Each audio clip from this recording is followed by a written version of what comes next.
Os diferentes tipos de contratos de trabalho, quais as funções desses contratos, qual a importância, quais as vantagens e desvantagens também para o empreendedor.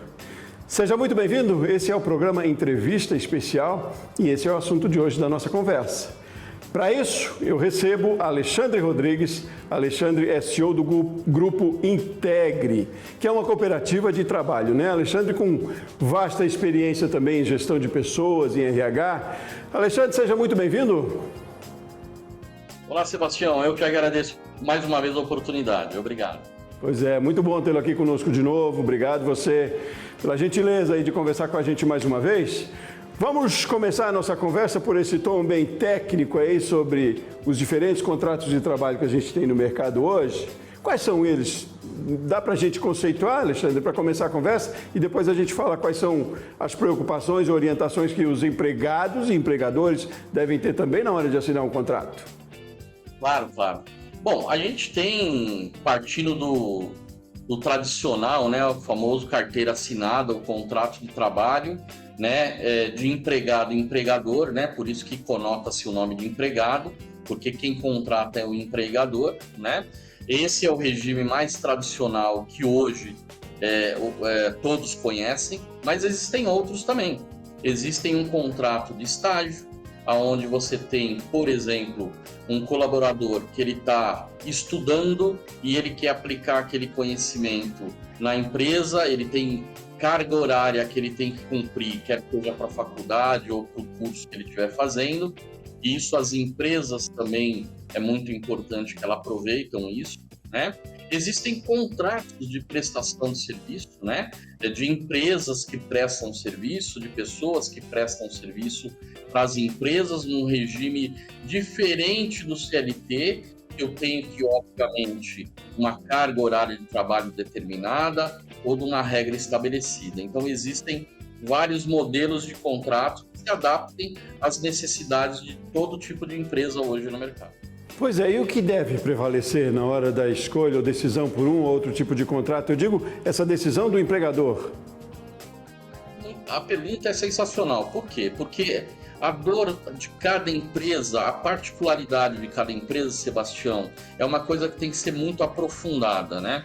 A gente não pode esquecer, inclusive, que no passado nós tivemos cenários de que, por exemplo, prestação de serviço, você só prestava para atividade meio, não era permitido a legislação a prestação de serviço para atividade fim, né? Hoje já você tem jurisprudência, você tem uma legislação que permite você terceirizar todas as frentes de uma empresa, né?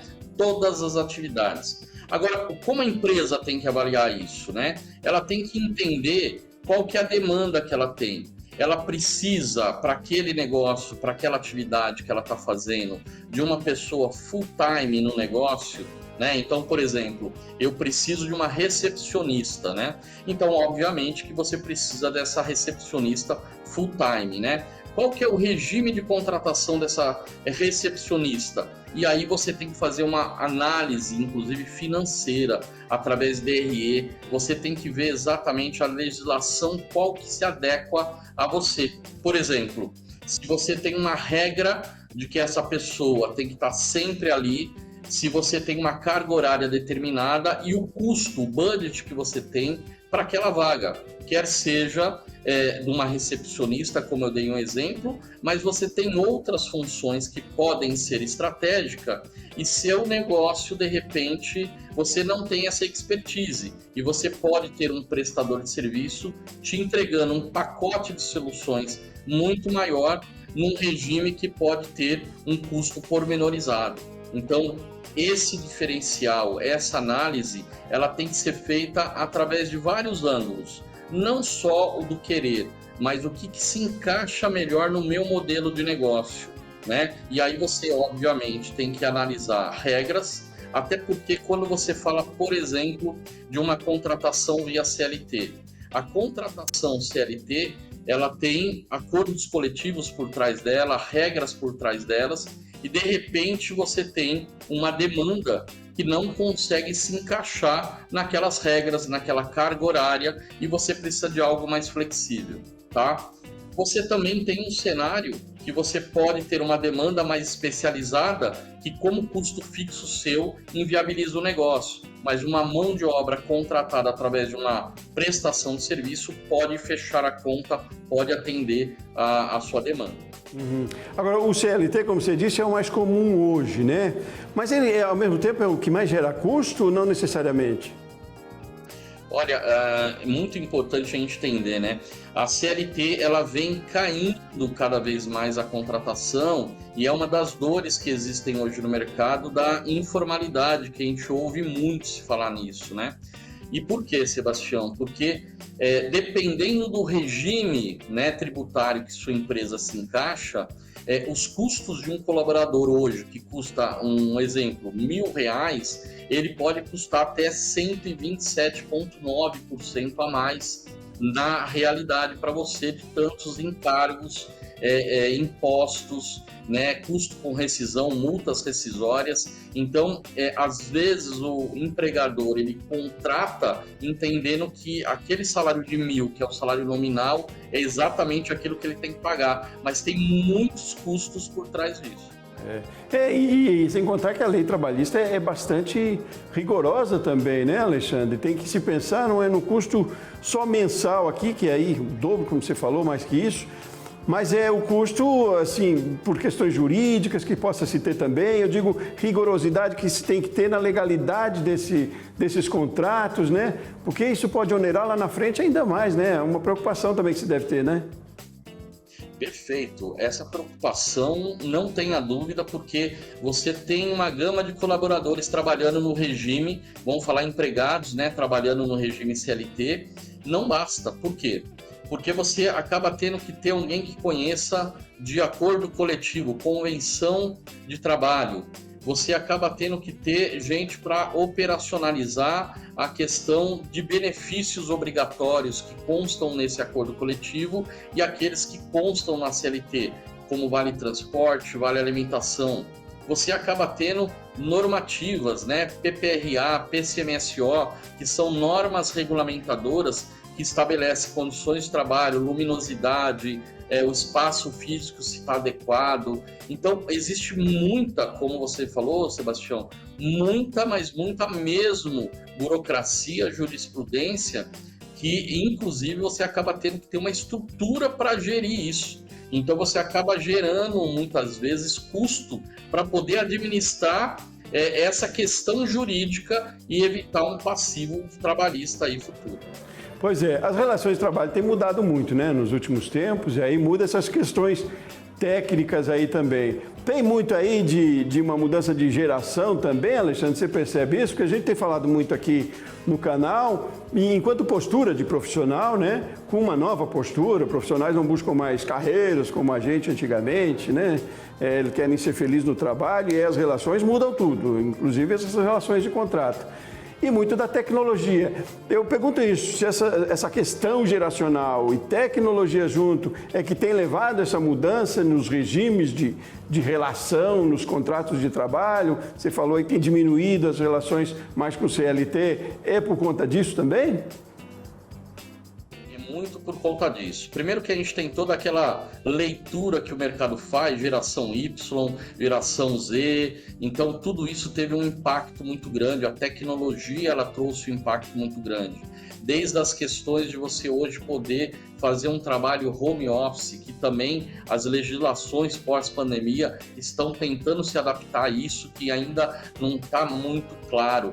Mas também o brasileiro tem se demonstrado muito empreendedor, ou seja, né, correr atrás daquilo que ele deseja, do seu sonho. E aí muita gente tem montado seus negócios, investido em seus negócios. Por quê? Até a própria carga tributária que existe, a carga trabalhista, ela gera essa necessidade para as pessoas. Então, sim, as pessoas mais antigas, né?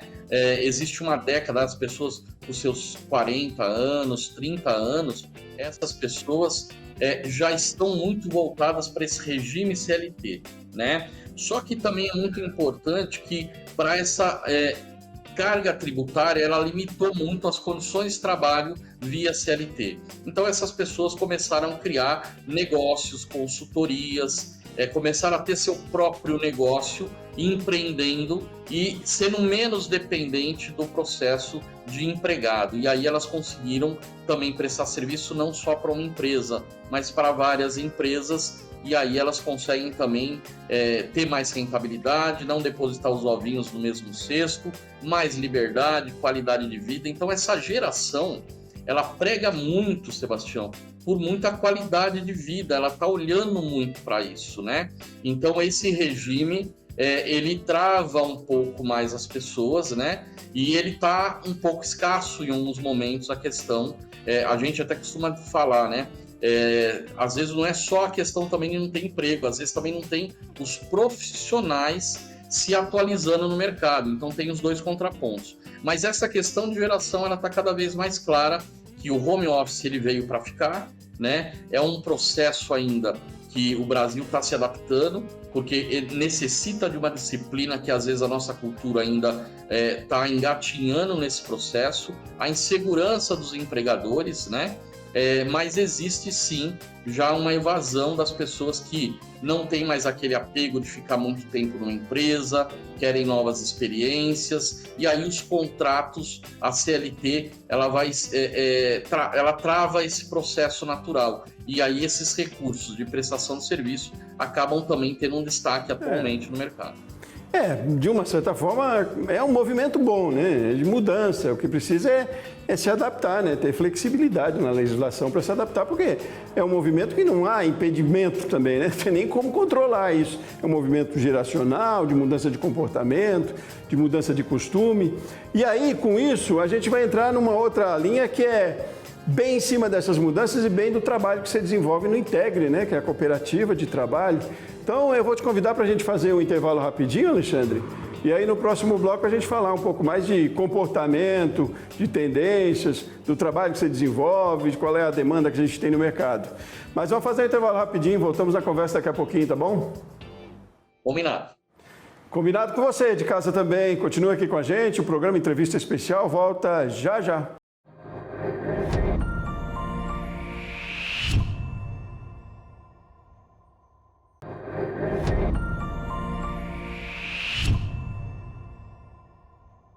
De volta com o programa Entrevista Especial, e você que está acompanhando aqui com a gente, viu que o assunto de hoje é sobre o mercado de trabalho. Estamos falando dos contratos de trabalho, falamos dos vários modelos que a gente tem hoje aí no cenário, nos negócios, e a nossa proposta também, no bloco anterior, foi de falarmos sobre mudanças de comportamento que interferem em todas essas questões mais técnicas, aí, mais burocráticas, eu diria.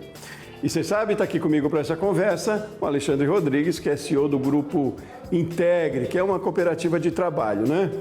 Então, Alexandre, a gente entra nessa conversa, nesse bloco, justamente falando do trabalho que você desenvolve lá no Integre, você e sua equipe, e que vem muito de acordo com essa mudança de comportamento, né? Me fala um pouquinho mais do Integre, qual é o trabalho que você desenvolve lá, para depois a gente entrar nessas mudanças que eu tenho dito. Claro, Sebastião. Bom, a cooperativa, além de ser uma coisa já muito conhecida no mundo todo, né? A gente falou no bloco anterior muito de carteira assinada e tudo mais, a cooperativa é diferente, né? É onde um grupo de profissionais se unem, né? Em prol do mesmo interesse, né? Então, todos são sócios na cooperativa, né? E a gente consegue prestar um serviço que consegue gerar uma redução e sensibilizar a redução de custo para o cliente. Então, ele não tem aquelas responsabilidades trabalhistas.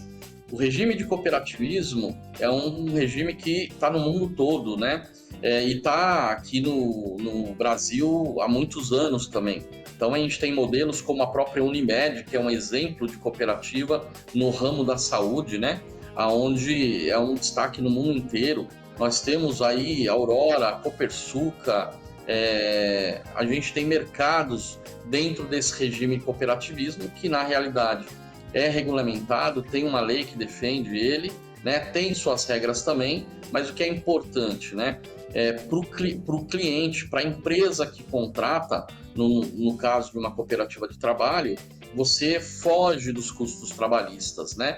Então a gente consegue prestar um serviço daquela dor que ele tem, que o empresário tem, a gente atua naquela dor, entrega essa prestação de serviço e às vezes prestando o serviço de uma forma mais moderna, na base da cooperativa, prestando serviço para clientes, né? E fomentando o negócio dele com reduções de custos, o que a gente sabe que chega a uma redução, se você colocar na balança, quase 60% se ele tivesse esse custo hoje como uma CLT. Então é um modelo que a Boeing tem, o Pentágono tem, cooperativa, o mundo todo tem, e é um modelo que vem ganhando muita força no Brasil, aí, com grandes protagonistas aí. Você falou de 60% de redução do custo, é? Daí para mais, viu? Dependendo do acordo coletivo, né? Porque o cooperado, primeiro que ele ganha pelo que ele produz, né? Então, a gente ganha por produção. Então, aí já começa a diferença, né? Então, nós cooperados, se a gente tiver um atestado médico, se a gente se afastar, a cooperativa vai cuidar do cooperado. Mas a empresa não tem um custo porque aquela produção não aconteceu, né? Então, isso é muito importante, né? E os impostos, né? Os encargos, ele foge de ter que ter custo com rescisão, e junto com rescisão, multas rescisórias, como 40%, 50% do fundo de garantia. Ele não tem problemas com instabilidade, com afastamento, com auxílio-doença. Então, você tem uma gama de oportunidades aí nessa prestação de serviço. Claro, tem a sua lei, tem as suas regras, mas o que é importante, você trazer uma redução dessa para a empresa, e se você entender que o modelo se encaixa, você fomenta, você potencializa o seu negócio sensivelmente, focando exatamente naquilo que importa na gestão e entregando essa prestação de serviço, às vezes, para uma empresa, para uma cooperativa especializada naquilo que faz. Não, ótimo. Agora, me faz entender na prática, quero um exemplo aqui para a gente trazer isso para o nosso dia a dia. Vocês atendem em todos os níveis, em todas as categorias, todos os segmentos? Como é que é? Vamos dar um exemplo aí, um profissional da construção civil, um empreendedor, um pedreiro que tem conhecimento, um engenheiro, que seja. E aí vocês colocam esse profissional frente a frente com uma empresa, vocês fazem esse meio de campo. Como é na prática isso? Eu vou te dar um exemplo aqui, por exemplo. Você tem a parte de uma franquia. Uma franqueadora hoje precisa contratar profissionais para administrar sua rede de franquia, né? E cada vez mais negócios, pequenos negócios, nichos de negócio, são interessantes para escalar através do modelo de franquia, por exemplo, né? O Grupo Integre atua onde na prática, por exemplo?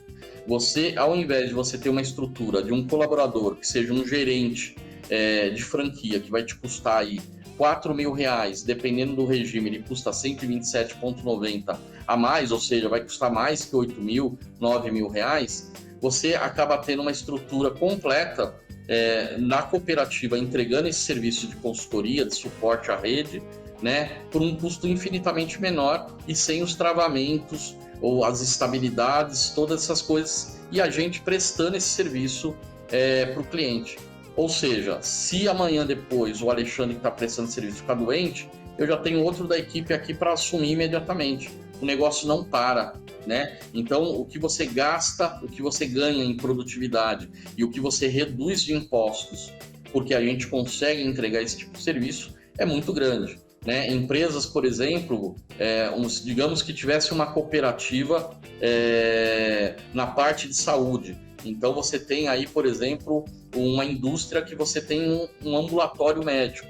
Você terceiriza, em vez de você ter médicos seus, CLT, né, ou prestadores de serviço que podem amanhã criar um passivo e gerar um passivo, porque se confunde com CLT, com todos os riscos que a gente sabe. Você contrata uma cooperativa, ela estabelece uma estrutura de atendimento à indústria e o custo é sensivelmente reduzido. E lembrando, se você tem um CLT, uma enfermeira, essa enfermeira ela é um ser humano, ela pode adoecer, ela pode ter a necessidade de afastar. E se é CLT, ela vai se afastar, você vai ter que contratar outra pessoa substituindo. Se é um regime de cooperativa, o que vai acabar acontecendo?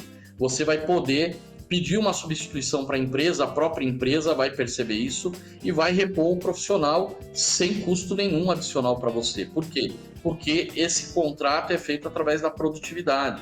Então isso é muito interessante e dá mais flexibilidade e a empresa foca mais naquilo que é importante para ela, não tendo que se preocupar, eu vou ter que fazer isso, eu vou ter que dar EPI, que é equipamentos de proteção individual, eu vou ter que ver se ela vai precisar de férias ou não. Toda empresa faz isso e você reduz sensivelmente teu custo, não só o custo, como a qualidade na prestação de serviço. Então isso dá uma dinâmica para o negócio incrível. Não, ótimo, entendi, ficou claro. É um modelo inteligente demais, né? Agora, como é a fluidez desse negócio? Eu digo, a gente tem expertise, tem profissionais com expertise suficiente no mercado, você tem uma demanda grande de empresas por esse modelo. Como é que funciona isso hoje no Brasil? Olha, hoje você tem empresas, por exemplo, na parte agrícola, o cooperativismo já está mais que consagrado, né? Então, aquela pessoa que antes trabalhava, aquele produtor rural que trabalhava sozinho e tinha que escoar aquilo que produzia e às vezes não tinha nem estrutura, nem capacidade de negociação, hoje se formou cooperativas, onde através de uma CNPJ ele passou a ser um sócio e aquele grupo de produtores se juntaram e passaram a ser competitivos no mercado como uma grande empresa, né? Então todo mundo ganha, tem um suporte para todo mundo. Então esse é um modelo, por exemplo, mais consagrado. Outros modelos, como esse de saúde, entre outros, eles estão ganhando espaço cada vez mais e a gente percebe esse movimento, né? No mercado brasileiro, que já são consagrados no mercado internacional. Cooperativa é comum, né, os negócios, até porque nem todos os lugares e na grande maioria não tem carteira assinada, é esse regime que prevalece muito. Então o Brasil ainda está engatinhando nisso, por mais que já esteja há muito tempo, mas os modelos de negócio já estão se traduzindo para isso, né? O que é importante é assim, os empresários ainda têm uma certa resistência de contratar essa mão de obra, até porque é algo não tão conhecido, porque faz parte os empresários daquela geração que nós falamos no bloco anterior, Sebastião.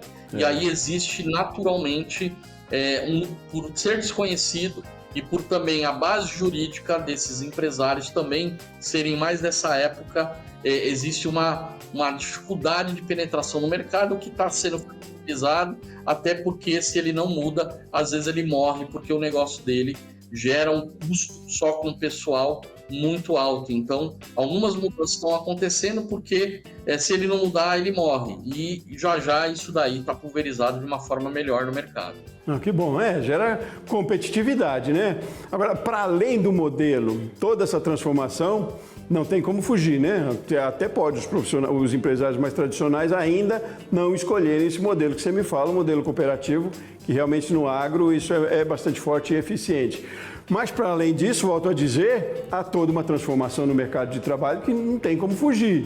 RHs de hoje não são mais como RHs de antigamente. Se forem, vão morrer também no caminho, né, Alexandre? Existe essa mudança de relação de trabalho para que seja mais produtivo, mais efetivo, que as pessoas incorporem mais um outro ativo importante nas empresas, além do produto, que é o propósito, né, a marca. Quer dizer, tem todo um movimento aí que vai mudar toda essa relação, queira ou não, né?